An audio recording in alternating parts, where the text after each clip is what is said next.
Okey, Assalamualaikum warahmatullahi taala wabarakatuh dan selamat pagi. Okey.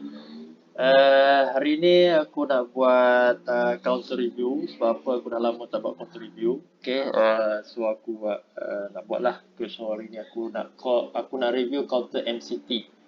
Alright, so MCT ni adalah salah satu counter kategori property ya. So kita boleh lihat sektor properties. Okey, dalam seminggu dua ni.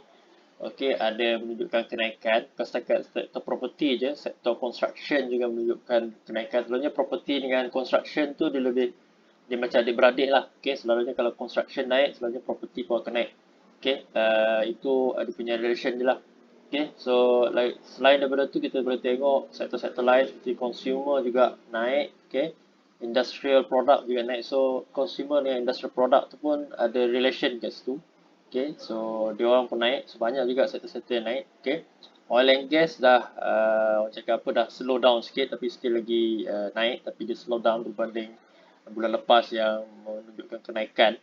Okay, sektor ialah apa lagi ya? Sektor apa? Sektor utility pun naik. Alright, sektor transport juga naik tapi yalah semua naik lah. Alright, tapi yang menarik perhatian okay, sektor property dan juga sektor construction. Okay, ada menunjukkan baru orang cakap apa baru menunjukkan kenaikan lah. Okay, so uh, mungkin disebabkan oleh penurunan kes okay, COVID-19 ataupun cakap apa pengambilan ataupun vaksin ni lah. Okay, pengenalan daripada vaksin. So vaksin sekarang menunjukkan agak efektif. Okay, bukan dekat Malaysia saja, okay, dekat seluruh dunia. So ada menunjukkan petanda-petanda positif. Okay, yang beberapa negara menunjukkan petunjuk positif apabila mereka mengambil vaksin lah. Alright, so antara sektor yang berkemungkinan akan naik, okay, antara sektor yang berkemungkinan akan naik adalah property. Okay, property dan construction. So itu adalah target sektor okay, dalam masa kuarter yang kedua ni lah. Okay, dalam kuarter yang kedua bulan 4 sampai bulan 8 macam tu. Okay, so itu adalah sektor yang perlu kita ambil perhatian. Okay, so dalam property, so hari ni aku pilih satu counter MCT. So MCT ni agak orang cakap apa, agak diceritakan lah. Okay, banyak juga yang buat review tentang MCT ni. Okay, so MCT ni kalau kita tengok dari segi laman web dia, kalau kita tengok dia adalah construction ataupun lebih kepada property, orang cakap apa, property company lah. Okay, dia buat banyak rumah. Okay, so first time sebenarnya aku ingat MCT ni macam teknologi. So, nama pun macam nama macam teknologi. Tapi bila aku Google, okay, rupanya dia adalah company property lah. Okay, so ini adalah senarai projek-projek okay, yang dia buat. Okay, so kalau kita buka sikit projek dia, okay, Cyber South, okay, Lakefront, Cyberjaya, so agak besar juga. Okay, projek-projek yang dia buat. Okay, so nanti korang boleh tengok lah MCT punya laman web.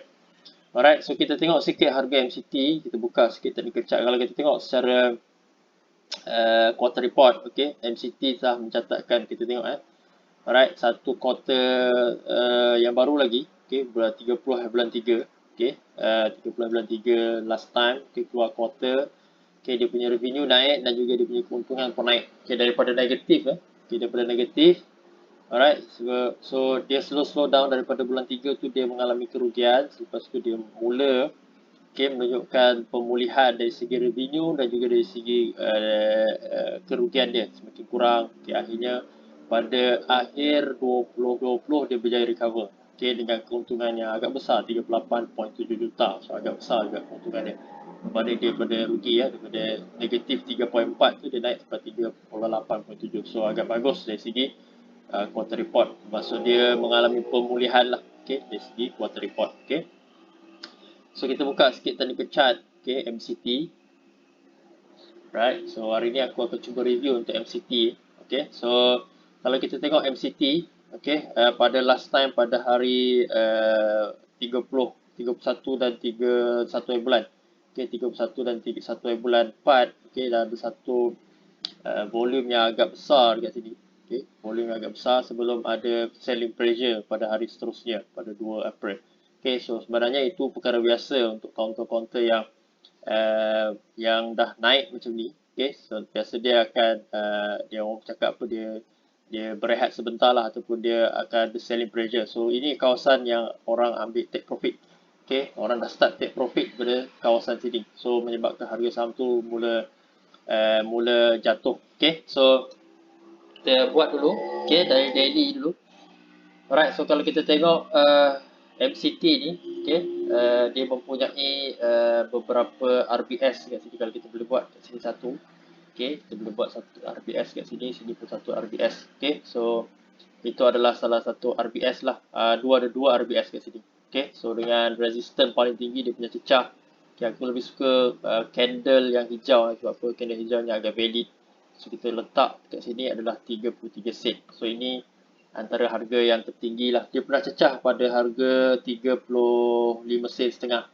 Okay, tapi selepas tu dia tak bertahan dan akhirnya dia turun. So kalau kita tengok dia, ini adalah resistance dia. Okay, kalau kita tengok pada sejarah dia adalah resistance yang dia cuba tembus. Okay, tapi gagal. Alright, so kalau dia nak naik lagi, dia kena melepasi 33 sen setengah. Dia dah berjaya tapi gagal untuk sustain di atas 33 sen. Okay, selepas itu selling pressure turun. Okay, selling pressure ada. Right, so kita boleh buat beberapa RBS kat sini pun ada satu lagi. Okay, kita boleh buat kat sini pun boleh. Alright, so ada 3 RBS kat situ. Okay, so ada 3 RBS. Okay, pada 28 sen setengah, 25 sen setengah, okay, dan 22 sen. So 22 sen ni aku rasa adalah support dia. Okay, support paling dekat support adalah pada lebih kurang 22 sen setengah macam ni lah. Okay, so ini adalah boleh dikatakan support critical dia kat sini. Okay, so kalau dia jatuh bawah daripada ni, berkemungkinan dia akan cakap apa, downtrend lah. Okay, bawah lagi. Right, so itu paling penting. Kita kena pasti resistance dan juga support. Ataupun kalau dia breakout macam ni, kita kena pastikan RBS ni kat mana lah. Alright, so kalau kita pasang beberapa indikator ni daily di daily. Kalau kita pasang beberapa indikator MACD. Okay, kita pasang MACD dulu. Kita tengok potensi pada awal dia. Alright, so sebenarnya MCT dah menunjukkan sesuatu pada area sini. Okay, pada area 18 sen. Okay, dia dah menunjukkan sesuatu di mana. Okay, di mana line biru ni dah melepasi line kosong. Okay, kita tengok dia tegak kat sini Dia naik dan melepasi line biru, line kosong. So itu petanda bahawa harga saham ni ada potensi untuk naik lagi. Alright, so sebenarnya ini adalah resistance dia dahulu. Okay, resistance pada lebih kurang 22 sen macam tu. Okay, so MACD dah menunjukkan sesuatu di mana line biru dah melepasi kosong. Okay, dan menunjukkan ada kekuatan untuk counter ni bergerak naik. So akhirnya dia berjaya lepas resistance. Right, selepas itu dia trace, dia trace dan dia tak sampai pada 22 sen Okay, dia retrace pada 22 sen setengah sebelum dia melepasi satu lagi resistance dia. Okay, satu lagi resistance pada harga sini, next resistance dia pada harga 28 sen. Okay, 28 sen net resistance, dan sekarang ni dia berada di area sini. So ada dua area, kalau kita boleh buat, ada dua area di kawasan sini satu. Okay, so di kawasan ini resistance pertama dia. Okay, ni resistance kedua dia dan ini resistance ketiga dia. Alright, so resistance pertama dia dah lepas, okay, dia rest sebentar dan dia teruskan kenaikan, okay, dia lepas resistance kedua. Okay, ni resistance kedua dia lepas dan sekarang ni dia cuba retest, okay, resistance ketiga, dan sekarang ni dia selling pressure lah, bermaksud ada jangkaan bahawa dia akan turun sehingga tahap 28 sen setengah. So itu adalah jangkaan aku lah, okay, bagi counter MCT. Okay, so tapi MACD dah menunjukkan line tu dah lepas kat sini dekat area kosong ni. Alright, so sebenarnya kalau siapa yang boleh detect di area sini, okay, dan tunggu harga saham tu bergerak naik, okay, ada korang boleh buat untung kat sini lah. So kalau kita tengok kawasan sini okay, di area sini, di bahagian sini adalah bahagian sideways. Kalau korang tengok pada MACD dekat sini, okay, dia naik. Alright, wujudnya bullish, okay, MACD. Okay, bullish MACD, alright, wujud di kawasan sini. So kita tengok selepas tamat bullish MACD ni, dia terus naik dan melintasi resistant. Okay, so itu dari segi MACD. So, kalau kita tengok RSI, okay, RSI dan stokastik kita tengok stokastik pula. Okay, alright, stokastik dan RSI pastinya memang berada di atas lah. Okay, walaupun dia retrace kat sini, okay, walaupun dia mengalami selling pressure dekat sini, okay, harga masih lagi di atas di kawasan overbought. Okay, kawasan overbought. Okay, so stokastik pun, okay, walaupun tak sampai ni dikira hampir-hampir dengan overbought. Okay, hampir-hampir dengan overbought. So agak tinggi lagi harga dia. Alright, so kalau kita tengok pada weekly chart, kita tengok potensi pada weekly chart. Alright, so kalau kita tengok secara weekly chart pun kita boleh tahu okay, harga saham dia, okay, hanya landai saja. Okay, kita tengok bergerak kawasan sini. Okay, kawasan dia bergerak landai saja, tapi kita tengok MACD dia bergerak naik atas, slow and steady. Okay, so selepas dia lepas je kosong dekat sini, okay, terus dia naik. Okay, kita tengok lepas kosong dia terus naik. Alright, terus saja dia naik. Okay, so itu petanda-petanda bahawa ada wujudnya bullish divergence untuk MACD. Okay, MACD. Okay, so MACD boleh dikatakan boleh dikategorikan, okay, boleh digunakan untuk kita cuba cari bullish divergence lah. Okay, bullish divergence. So weekly ni agak kena tunggu, tak adalah lama, dalam mungkin seminggu dua. Okay, dia sebab dia kira pada minggu so kita kena tengok, okay, potensi minggu ada, tapi ada potensi untuk dia naik. Okay, so dia dah naik lah. Alright. Okay, so itu adalah weekly. Okay, tengok mana lagi.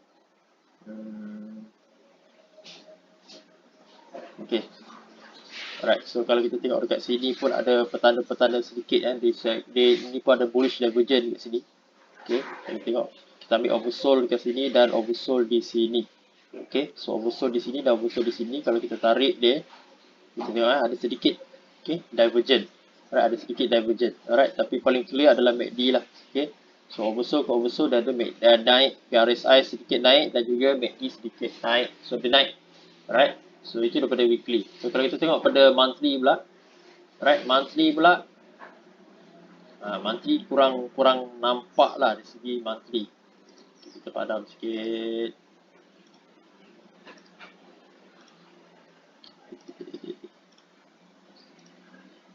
Okay, so kita tengok dari segi monthly, kita akan cuba cari reversal candle. Okay, reversal candle. So kalau kita tengok reversal candle di area sini. Okay, di area sini kalau kita tengok dia ada satu reversal candle dekat sini. Okay, so dia turun. Okay, selepas tu dia landai. Tetapi kalau kita tengok MACD dia ada bullish divergence. Okay, naik ke atas. Okay, dia naik ke atas. Tengok area sini. Okay, area sini dia nampak naik. Okay, so sama juga di area sini. Kalau tengok RSI pun dah mendongak naik. Alright, so itu petanda wujudnya bullish divergence. Okay, untuk monthly. Walaupun kita tak nampak unsur-unsur reversal, tapi kita boleh guna indicator untuk cuba cari bullish divergence. Okay, so itu saja untuk review konten MACD. Okay, Assalamualaikum warahmatullahi wabarakatuh.